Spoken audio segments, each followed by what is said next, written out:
കേട്ടിട്ടില്ലേ? ഗോവിന്ദ ഗോവിന്ദ ആലാരേ ഗോവിന്ദ. നല്ല പാട്ടാ, പാടാനും എളുപ്പോ.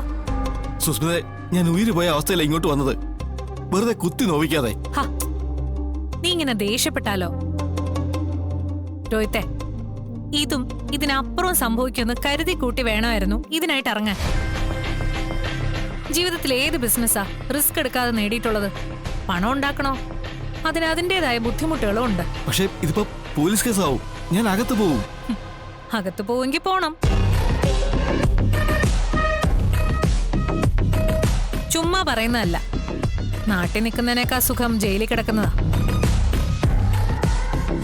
ഒരല്പം പിടിപാടും കുത്തം പൊട്ടിക്കാനുള്ള സോഴ്സും ഉണ്ടെങ്കിൽ ജയിലിനകത്ത് സ്വർഗമാ സ്വർഗം. സുസ്മിതെ, നിനക്കങ്ങനെയൊക്കെ പറയാം. ഇതറിഞ്ഞപ്പോ മുതല് എന്റെ ഉള്ളിൽ തീയാ. ഒരു പെറ്റി കേസ് വന്നാൽ പോലും ഗ്യാസ് ഉരുണ്ട് കയറുന്ന പ്രകൃതം എന്റേത്. രാജ്യദ്രോഹം മറ്റോ ചുമത്തിയ ജാമ്യം കിട്ടില്ലെന്ന് അറിഞ്ഞത്. 4 പത്തല് വെട്ടിയതിന് എന്ത് രാജ്യദ്രോഹം വരാനാ? സുസ്മിത, ഇതൊരു കറക്കിക്കുത്താ. ഇപ്പൊ ആരോ വന്ന് നിൽക്കുന്നത് നിന്റെ നേരെയാണെങ്കിൽ അടുത്ത തവണ അത് കൂട്ടത്തിൽ നിൽക്കുന്നവരുടെ നേരെ ആക്കണം. അത് നിന്റെ മിടുക്ക്. അതിന് കൂട്ടത്തിലാര്? എല്ലാ രോഹിത് മാത്രമാ. എല്ലാ പേപ്പറുകളും രോഹിത്തിന്റെ പേരിൽ മാത്രം. ചൂണ്ടിക്കാണിച്ച് മുന്നിൽ നിർത്തിയിരിക്കുന്നത് മറ്റാരെയല്ല, എന്നെ മാത്രമാ. അതപ്പ അവരുടെ മിടുക്ക്. സുസ്മിതേ, ഞാൻ അകപ്പെട്ടു നിൽക്കുക. ഒന്ന് രക്ഷിക്കണം. ഏതെങ്കിലും രീതിയിൽ എന്നെ ഇതിൽ നിന്ന് ഒഴിവാക്കി തരണം. എന്താ പ്രശ്നം?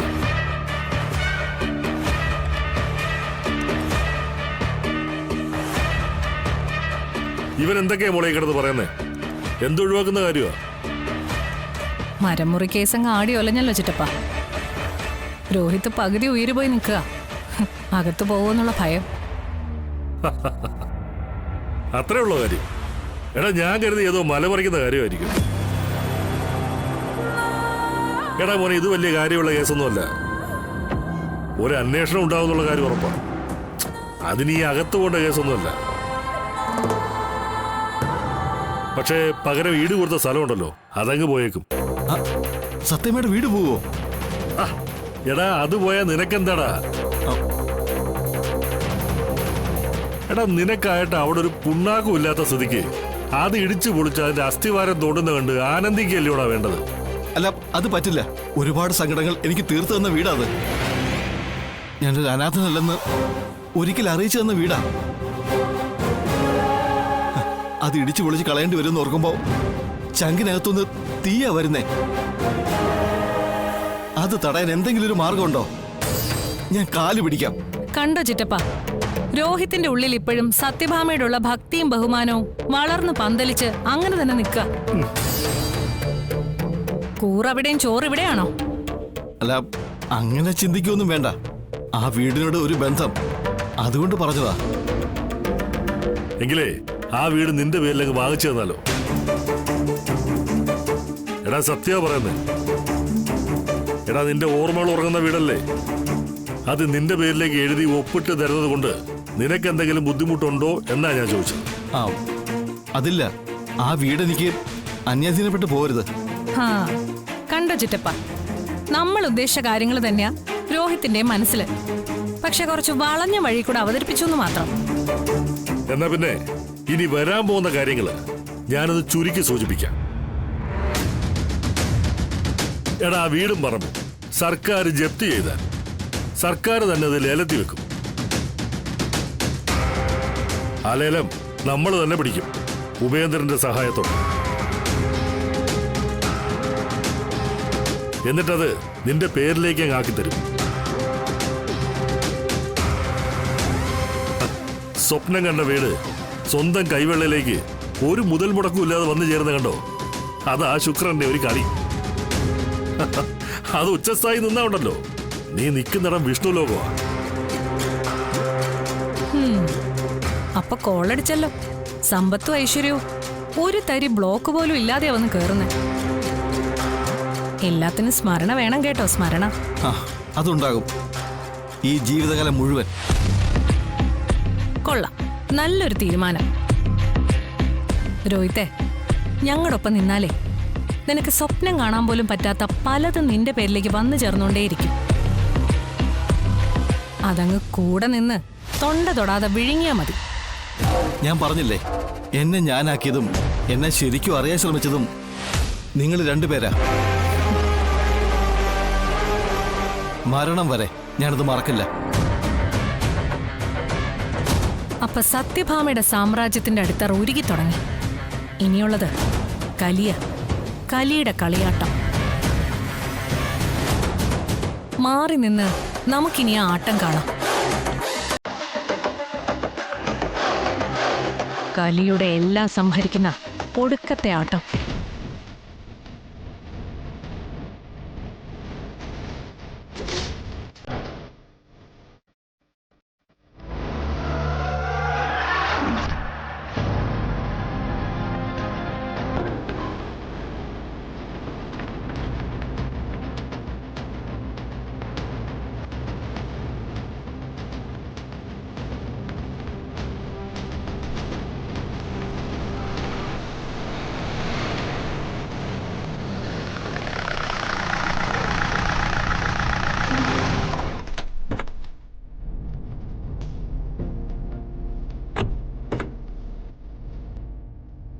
ഹായ് ശാന്താന്റി. ഹായ് മോളു.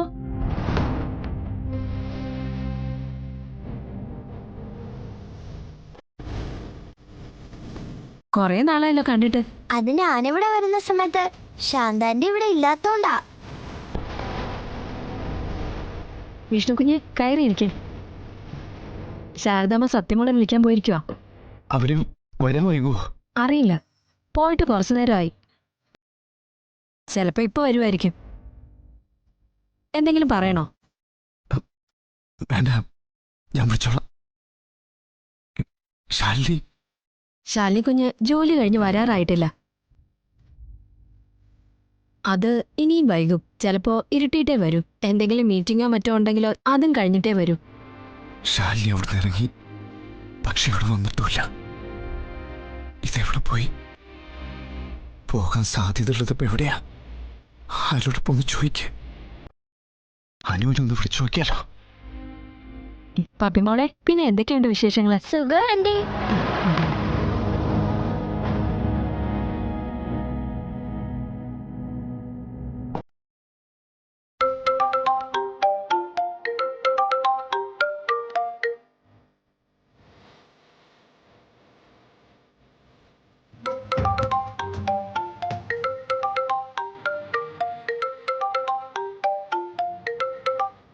സർ, അനുവാണ്.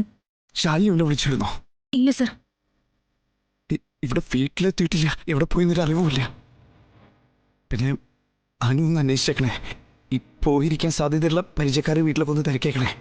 അങ്ങനെ പോയിരുന്ന് സംസാരിക്കാൻ പറ്റുന്ന പരിചയക്കാരൊന്നും മാഡത്തിന് ഇവിടെ ഇല്ല സർ. എന്നാലും തിരക്കേക്ക്, ഞാനും തിരക്കാം. പിന്നെ എന്തെങ്കിലും സൂചന കിട്ടി വിളിച്ചറിയിച്ചേക്കണേ. തീർച്ചയായും സാർ ടെൻഷനൊന്നും അടിക്കണ്ട. മാഡം കുറച്ച് കഴിയുമ്പോൾ വീട്ടിലോട്ട് വന്നോളും. ഒന്ന് തിരക്കണേ, ഞാൻ വിളിച്ചേക്കാം.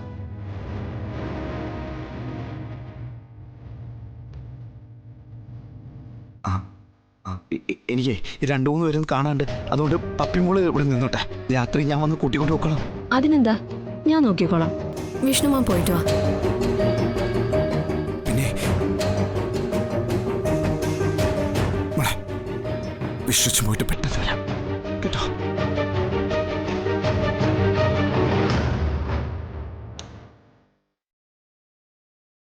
പിന്നെ ശാരദാമ്മ സത്യം ഉടനെ വരും.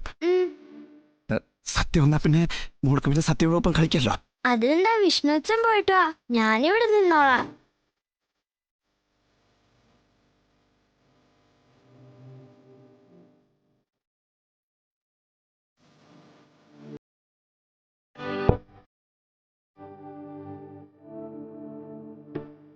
വിശ്വസിച്ച് പോയിട്ട് വരാട്ടോ.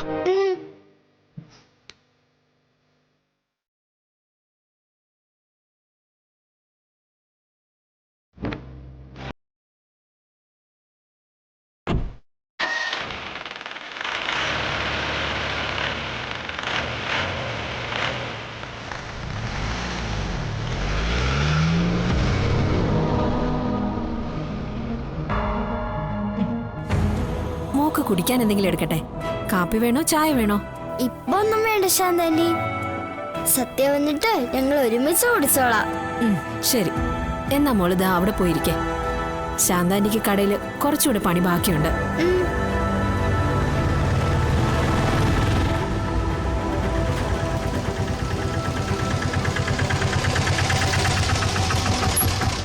ആഹാ,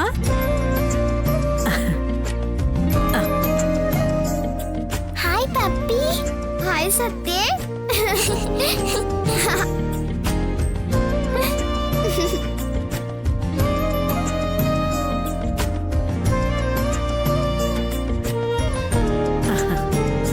പപ്പി മോളെ, ഇതെപ്പ എത്തി? ആരുടെ കൂടെ വന്നേ? വിഷ്ണു അച്ഛന്റെ കൂടെയാ. എന്നിട്ട് ആളെവിടെ? ആരെയോ കാണാനുണ്ടെന്ന് പറഞ്ഞ് ദേ ഇപ്പൊ അങ്ങോട്ട് പോയതേ ഉള്ളൂ. മറ്റൊന്നും പറഞ്ഞില്ല. നിങ്ങള് വീട്ടിൽ നിന്നാണോ മോളെ വന്നത്? അതെ, വീട്ടിൽ പറഞ്ഞിട്ടൊക്കെയാ വന്നത്. എന്നാ രണ്ടാളും കൂടി അകത്ത് പോയിരുന്നു കളിച്ചോ. വാ പപ്പി, നമുക്ക് മുറിയിലേക്ക് പോവാം. ഓക്കെ, ശാരദാമ്മ അതിന് താ. ബാഗോട് കൊണ്ടുവയ്ക്കും.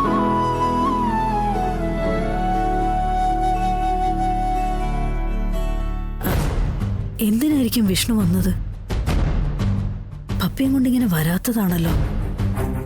നിന്നോടെന്തെങ്കിലും പറഞ്ഞോ? ഒന്നും പറഞ്ഞില്ല ശാരദാമ്മേ. ഈശ്വര, കുഴപ്പങ്ങളൊന്നും ഉണ്ടാവാതിരുന്നാ മതിയായിരുന്നു.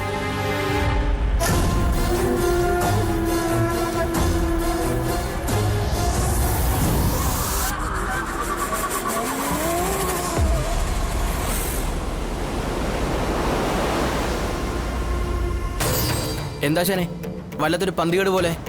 എടാ, വലിയൊരു പ്രശ്നമുണ്ടായി. അതെനിക്ക് ആശാനെ കണ്ടപ്പോ തന്നെ മനസ്സിലായി. അല്ലെങ്കിൽ ഇങ്ങനെ ആശാൻ എന്നെ തിരക്കി വരില്ലല്ലോ. എന്റെ നാവാട ചതച്ചത് അത് തന്നെ ഇപ്പോഴും സംഭവിച്ചു. ആശാനെതിരെ കാര്യം എന്തെന്ന് പറഞ്ഞില്ല. ചില കാര്യങ്ങൾ സംസാരിക്കാൻ തന്നെ ശാലിയെടുത്ത് പോയത്. പക്ഷെ സംസാരിച്ചു വന്നപ്പോ എല്ലാം കൈവിട്ടു പോയി. ഒരു വട്ടം കൈവിട്ടു പോയാ പോയി. പിന്നെ അതിൽ നിന്ന് കര കയറാനുള്ള നെട്ടോട്ടാ. എന്നിട്ടിപ്പോ ഏട്ടത്തിയമ്മയുടെ അവസ്ഥ എന്താ? ആശാനെ, ഞാൻ ചോദിച്ചതിന് മറുപടി താ. ഏട്ടത്തിയമ്മ ഇപ്പൊ എവിടെയുണ്ട്? എനിക്കറിയില്ല. അറിയില്ലെന്നോ? എനിക്കൊരു അബദ്ധം പറ്റി. ഒരു കാര്യമില്ലാതെ എന്തൊക്കെയോ പറഞ്ഞ് ഞാൻ അവളെ കുറ്റപ്പെടുത്തി. അവള് ഓഫീസിൽ രാജിക്കത്ത് എഴുതി കൊടുത്തു. എങ്ങോട്ടാന്നറിയില്ല, പോയടാ. എടാ, അവള് ഫോൺ പോലെ എടുക്കുന്നില്ല. ഞാൻ എവിടെ പോയിട്ടാ നോക്ക? എന്റെ ആശാനെ, ഏട്ടത്തിയമ്മ ഇപ്പൊ ഒരാൾ രാജിക്കത്തും കൊടുത്ത് ഫോൺ കൊടുക്കാതെ അവിടെ നിന്ന് ഇറങ്ങിയിട്ടുണ്ടെങ്കിൽ അത് അപകടത്തിലേക്ക് തന്നെയാ. കമലം, അല്ലാതെ പിന്നെ എന്തിനാ അങ്ങനെ ഇറങ്ങണം? ആശാൻ അപ്പൊ ഏട്ടത്തിയമ്മ ഒരുപാട് സങ്കടപ്പെടുത്തി കാണുമല്ലേ? ഇല്ലെങ്കിൽ ഏട്ടത്തിയമ്മ പോലെ ഒരാൾ ഇങ്ങനെയൊന്നും ചിന്തിക്കില്ല. കമലം, നീ ഇപ്പൊ എന്റെ കൂടെ വാ. ഇട, എവിടെയാണെങ്കിലും നമുക്ക് അവളെ കണ്ടുപിടിക്കാം. ഇല്ലെങ്കിൽ ഞാനില്ലടാ. എന്തൊക്കെയാ ദൈവമേ ഞാൻ ഈ കേൾക്കുന്നതൊക്കെ? ആശാൻ ഇങ്ങനെയൊന്നും തളരാതെ രണ്ടുപേരും ഉള്ളിൽ നിറച്ചു വെച്ച സ്നേഹം കൊണ്ട് പരസ്പരം പോരാടല്ലേ. ഒരു വാക്ക് പിഴച്ചാ തീർന്നു. പിന്നിങ്ങനെ പരസ്പരം തോൽപ്പിക്കാനുള്ള ഓട്ടമാ. ഉരുകി തീരുന്നതോ ആത്മാർത്ഥമായി നിങ്ങളെ സ്നേഹിക്കുന്ന ഞങ്ങളെ പോലുള്ളവരും.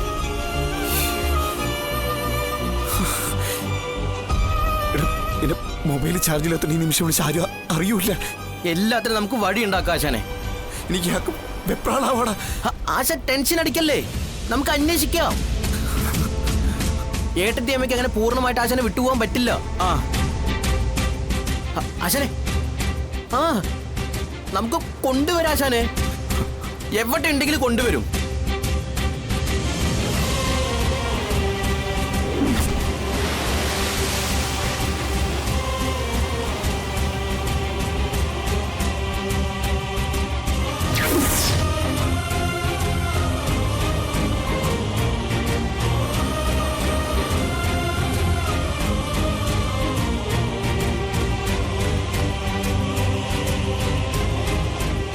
മറഞ്ഞു പോകുന്ന സൂര്യനെ കാണാൻ ആളുകൾക്ക് കൗതുകം. പക്ഷെ അതൊരു നഷ്ടപ്പെടലാണെന്ന് അറിയുന്ന സൂര്യനല്ലേ അറിയൂ.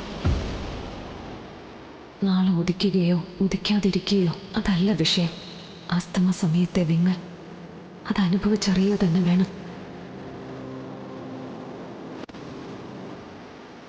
മരണവേദനയോളം വേദന മരണം തൊട്ടു മുന്നിൽ കാണുന്നവനുണ്ടാകും.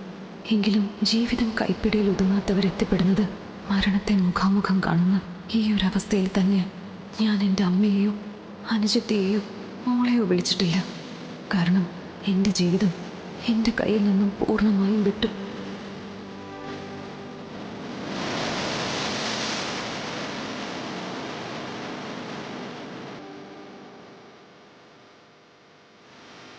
ആഗ്രഹിക്കാത്തത് ജീവിതത്തിൽ ഉണ്ടാകുമ്പോഴാണല്ലോ മനസ്സ് ജീവിതത്തിൽ നിന്നും ഇതുപോലെ ഒളിച്ചുവിടാൻ ആഗ്രഹിക്കുന്നത്. പ്രതീക്ഷയില്ലെങ്കിൽ പിന്നെ എന്ത് ജീവിതം? സ്നേഹിക്കുന്നവരുടെ കയ്യിൽ നിന്നും മുഖത്തൊരടി കിട്ടിയാൽ പോലും നമ്മളത് സഹിക്കും. പക്ഷെ ഹൃദയത്തെ തകർക്കാൻ പോകുന്ന വാക്കുകൾക്ക് മുന്നിൽ നമ്മൾ അടിയറവ് പറയും. ഇനി വയ്യ. സ്നേഹം പ്രകടിപ്പിക്കാൻ പോലും കഴിയുന്നില്ലെങ്കിൽ പിന്നെ എന്തിനാ നമ്മൾ പിന്നെയും പിന്നെ അത് ആഗ്രഹിക്കുന്നത്? സൂര്യൻ മറഞ്ഞ് ഇടിച്ച് നിലവിളിക്കാനോ വാവിട്ട് കരയാനോ ആരുമില്ല. കാരണം നാളെ ഇതിലും ശോഭയോടെ ദിക്ക് മാറി ഉദിക്കുമെന്ന് എല്ലാവർക്കും അറിയാം. പക്ഷെ മനുഷ്യൻ്റെ കാര്യം മറ്റൊന്നാ. അസ്തമിച്ച പിന്നെയുള്ള ലോകം അജ്ഞാതമാണ്. അതിൽ നമ്മൾ ആരാണെന്നും എന്താണെന്നും അതെങ്ങനെയാണെന്നോ അറിയില്ല. എങ്കിലും ആ വഴി എല്ലാവരും തിരഞ്ഞെടുക്കുന്നു. ഒടുവിൽ എല്ലാവരും ഉണ്ടായിട്ടും ആരുമില്ലെന്ന അവസ്ഥയിൽ ഞാൻ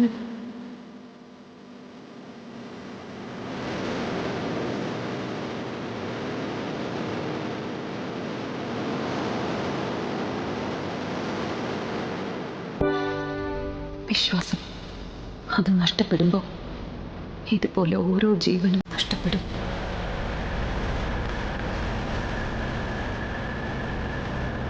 വിഷ്ണുവേട്ടൻ്റെ മനസ്സിൽ സ്ഥാനമില്ലെങ്കിൽ പിന്നെ എനിക്കെന്തിനാ ഈ ലോകം, ഈ ചുറ്റുപാട്? എല്ലാം ഞാനും അവസാനിപ്പിക്കുന്നു.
ആമേ, അവൻ വന്നോളും. നീ ഇങ്ങനെ ആദ്യ പിടിച്ചിട്ട് എന്താ കാര്യം? അവൻ കൊച്ചുകുട്ടിയൊന്നും അല്ലല്ലോ. എത്ര വലുതായാലും അവൻ എനിക്ക് കൊച്ചുകുട്ടി തന്നെയാ.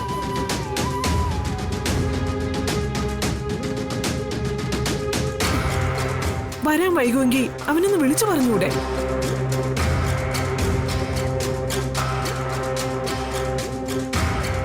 രോഹിത് എന്തിയടി? ഇതുവരെ വന്നിട്ടില്ല സത്യമേ. വിഷ്ണുവിനെ വിളിച്ചിട്ടും കിട്ടുന്നില്ല. രാഘവേട്ട, എന്റെ വലത് കണ്ണ് വല്ലാതെ തുടിക്കുന്നുണ്ട്. അത് ഒരു ശുഭസൂചകമല്ല. എന്തോ ഒരു ആപത്ത് വരാൻ വേണ്ടി പോകുന്ന പോലെ. വിഷ്ണു ആണെങ്കിൽ വന്നിട്ടുമില്ല. നീ ഒന്ന് സമാധാനായിട്ടിരിക്കേണ്ട ഭാമേ. ചുമ്മാ മറ്റുള്ളവർ കൂടെ ആദ്യം പിടിപ്പിക്കാതെ.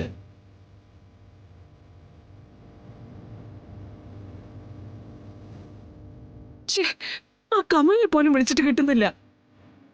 മനസ്സിൽ വല്ലാത്തൊരു വീർപ്പുമുട്ടല്. എന്താ ചെയ്യേണ്ടതെന്നറിയില്ല.